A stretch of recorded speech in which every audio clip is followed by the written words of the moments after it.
L'affaire a défrayé la chronique au mois de juin 2022, quand un couple s'est plaint de ne pas pouvoir s'installer dans la maison qu'il a acquise dans les colonnes du Parisien en juin 2022.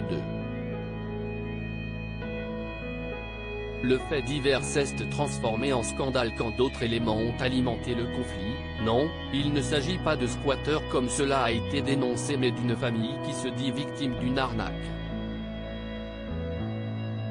Saber B, ouvrier de 41 ans et père de 5 enfants, s'est exprimé dans ce même quotidien pour faire valoir sa version des faits.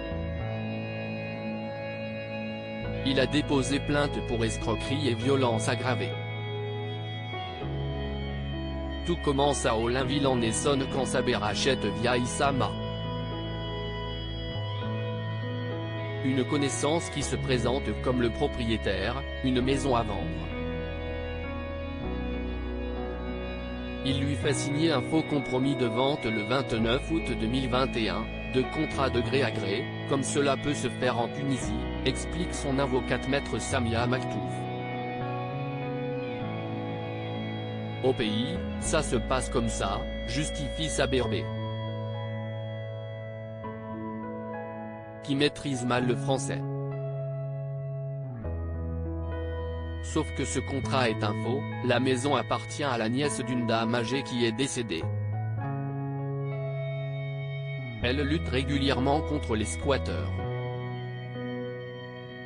Elle avait décidé de se séparer de ce logement bien encombrant et de le vendre via une agence immobilière.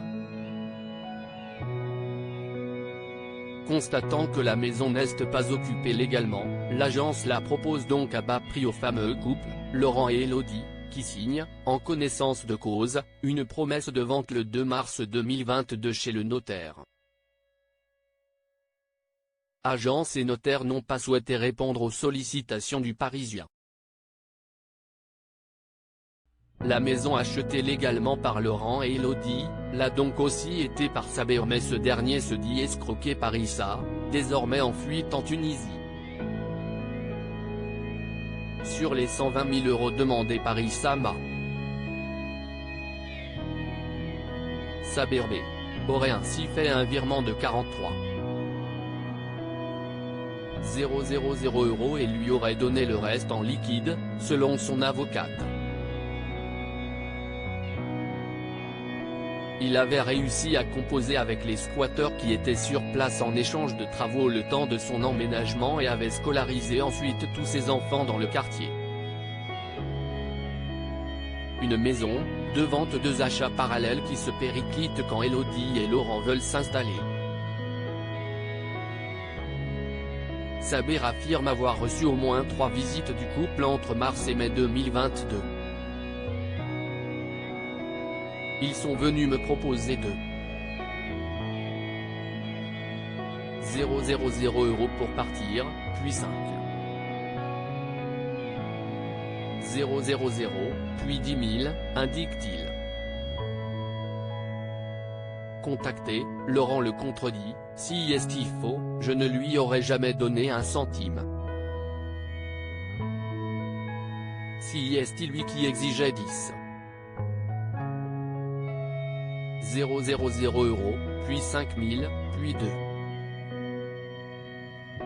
000 le soir où je suis passé à la télé, dont l'émission touche pas à mon poste. Si est du racket caché.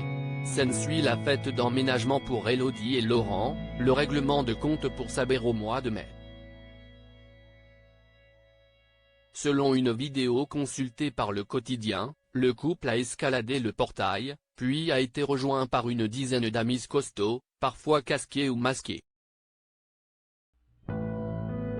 Si est peu après c'est fait que le couple s'est livré dans le Parisien et que l'affaire prend une autre tournure qui va jusqu'au ministère de l'Intérieur. Saber et les siens sont expulsés par la police. Le journal rapporte ensuite que la famille a été victime d'une agression au moment de son départ. Une plainte a été déposée pour violence aggravée, violation de domicile et dégradation en réunion. Saber et sa femme écoperont de 2 jours d'interruption totale de travail, chacun. Aucune interpellation n'a eu lieu pour l'heure.